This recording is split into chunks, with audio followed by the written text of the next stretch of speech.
Alright, here we are on Sigma 2. So, first thing you need to know coming in, as soon as the stage loads, be holding down the charge. And then as soon as X teleports in, do 2 right swaps to switch to C-Sting. So you want to switch to C-Sting hopefully before you land. And then as soon as you land, as soon as you touch down, you're going to do a dash jump and a dash jump. So, dash jump to this, dash jump to this. Basically, think of these as stairs. Like these are like staircase. Think of that as a staircase. You want to jump to. You start here. You want to jump to the edge of step 2, edge of step 3, something like that. So it's a lot to do at once. Jump to the edge of step 2, step 3. You want to land. This is one of those sections again. Unless I show it at full speed, it's not going to work. So here, jump on the platform. You want to grab the side of this second ring of platforms. You're going to want to grab the side of it. So, on top, side, jump on top, pause for a second, then keep going. So, the whole section, when done properly, is going to look something like this. Side, jump on, pause, jump here, and you're just doing some generic dash jumps. Basically, you want to get to that boss door as quick as possible. I'm going to show this off a few more times. I'm going to try and say out loud what I'm doing. Charging, stare, whoop, messed up. No problem, it happens. Switch weapons, jump, stare, top, side, top, pause, jump. Now that pause might not be necessary depending on your speed. For me, it's necessary because I would go there too fast. Watch what happens if I don't pause. That happens. So if I don't pause, then I get punished. But maybe you're not as fast as me. If you do something like that, if that's your natural speed, you'll still make it. So, excuse me. You'll have to determine if the pause is worth it for you. For me, it is. So on the top, side, pause, jump there, jump there. It's basically all full dash jumps. And then you just want to get up this wall and go into here. There's nothing special there because you'll be invincible through most of it. All right, I'm gonna make a save state here. Look where around X is. You see like this generator that's in the background of X right here? Like, I don't know, I guess this thing is making the room cold for Chill Penguin. It's like his air conditioner back there. I don't know. But, Chill Penguin, get out of my face. So you see like okay. I want to demonstrate what I'm looking at here. You see the footer of this air conditioner? When the battle begins, the Chill Penguin's covering it, but the footer of this air conditioner, I like to walk up to about that and then dash jump in front of Chill Penguin's face. So watch, I walk up to the footer, then jump. Walk up to the footer and jump, and you land right in front of Chill Penguin. As you're landing, just input a Hadouken motion and fire real quick. So, walk up to the footer, jump, Hadouken, boom. Walk up the footer, jump, input a Hadouken. And just be quick about it. It'll work every time. The only thing is sometimes Penguin shoots a slow shot. Like, that's a fast shot. Let's see if I can get him to shoot a slow shot. Fast shot. The reason we do the walk-up is to account for a slow shot, which he's not firing. Yeah, that's a slower shot when it slides along the ground like that. See, that's what happens if you go too quick in these slow shots. So there you go. So that's why we do it that way. Walk up to the footer, and then... So this section here is going to be pretty tricky. I'll try and demonstrate what it looks like going fast, and then I'll try and break it down. I'll try and break down what I'm doing in like maybe a digestible way. I'm just going to do this whole section up to the Storm Eagle refight.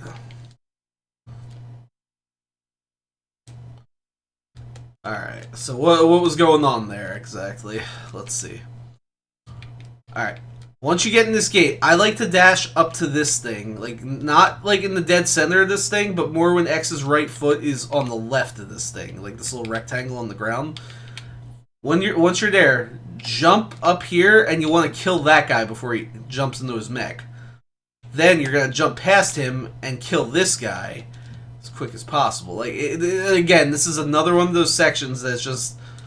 Oh, looks like I don't kill that guy, I'm a liar. It's different when I'm doing it all at once through muscle memory versus when I'm actually teaching it. Kill him. I believe missile is your right swap. So you're going to want to jump over him. You're going to want to pop this miner guy at least because he's in the way. So when you jump over the mech pilot guy, pop a shot, land, pop a shot. Let's try again. Pop a shot, land, pop a shot, switch to missile as soon as you see this miner guy blow up. Switch to missile and fire. Because the missile is going to kill the helicopter guy. And then from here, just do your best to navigate. I'm not even sure if I can really teach this section because it's too fast-paced. Just try and copy what I'm doing here. I'll show you a couple times.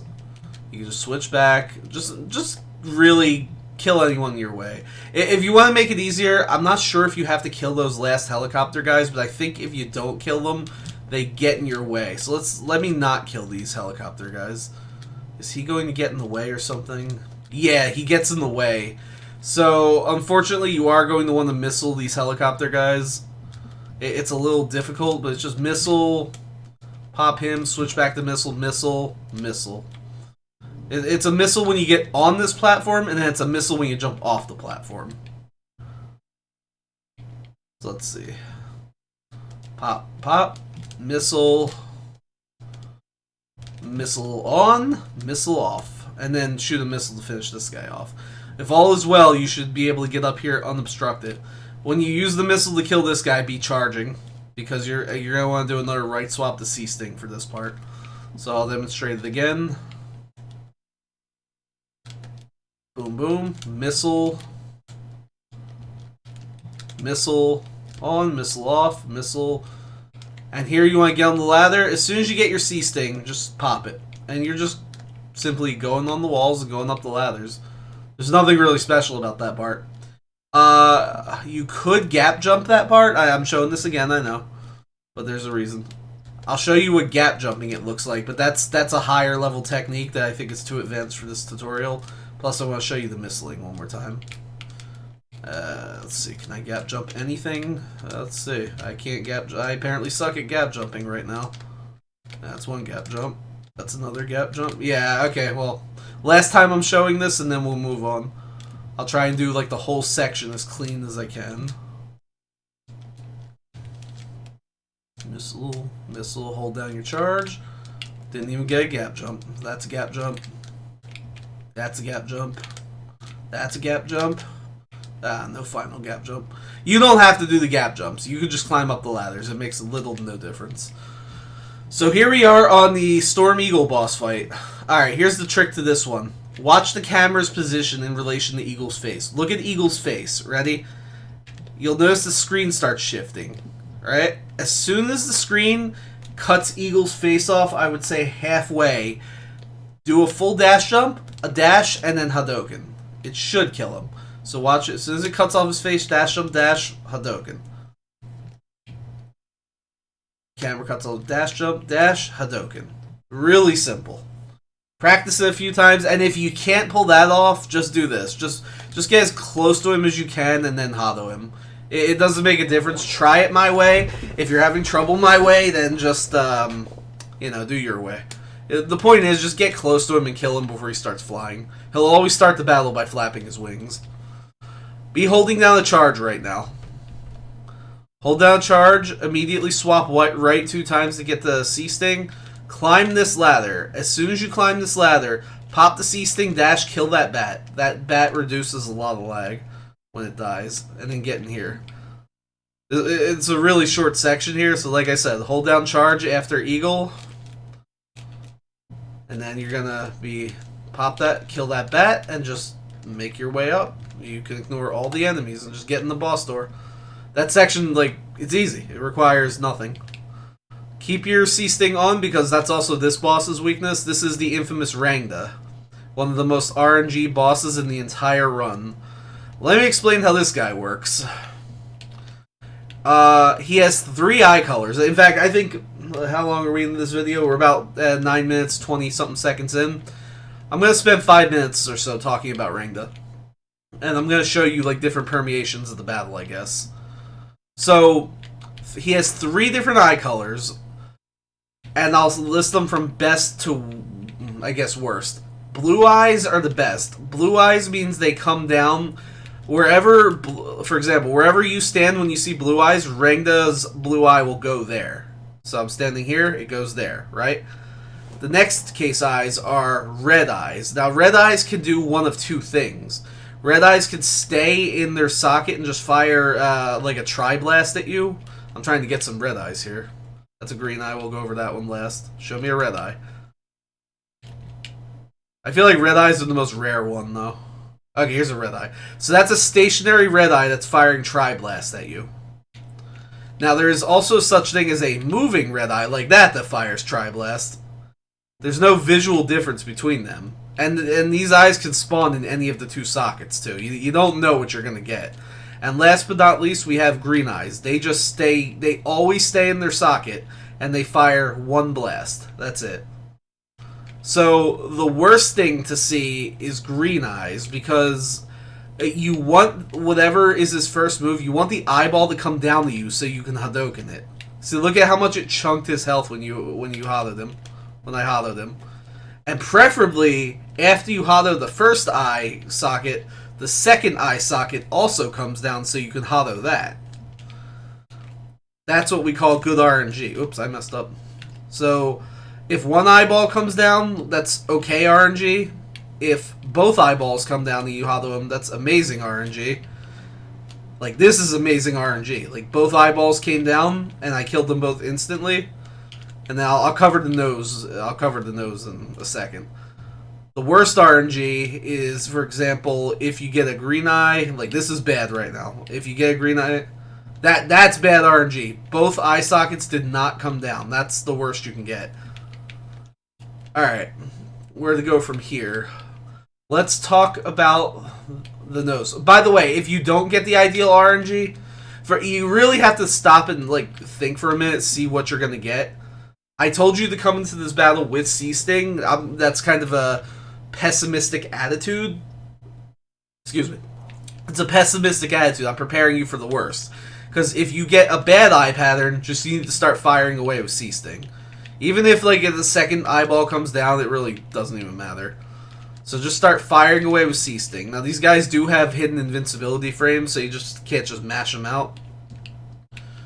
So for example, 1, 2, that's about the frequency you can shoot these eyes. Each set of eyes, left or right, has their own individual kind of health bars. Like, yeah, they're all totaled on the boss's health bar, but each eye side takes 4 hits. So 1, 2... I'm going to demonstrate this. And the nose also takes 4. So for example, I've done 2 hits of damage to the left side. Now the right side, that's 1 right, 2 right. Now this is going to be 3 left, 3 right. So now each eyeball is down to 1 hit. It doesn't matter what color it is. It's determined by the side, and I'll show you that. So the next shot I get on left or right is going to kill it. Right, dead, and then... see, left dead. That's with the Sea Sting. And the nose, same story. Nose, one on the nose. I just hit the nose for 2, 3 on the nose, and 4 on the nose to finish the boss.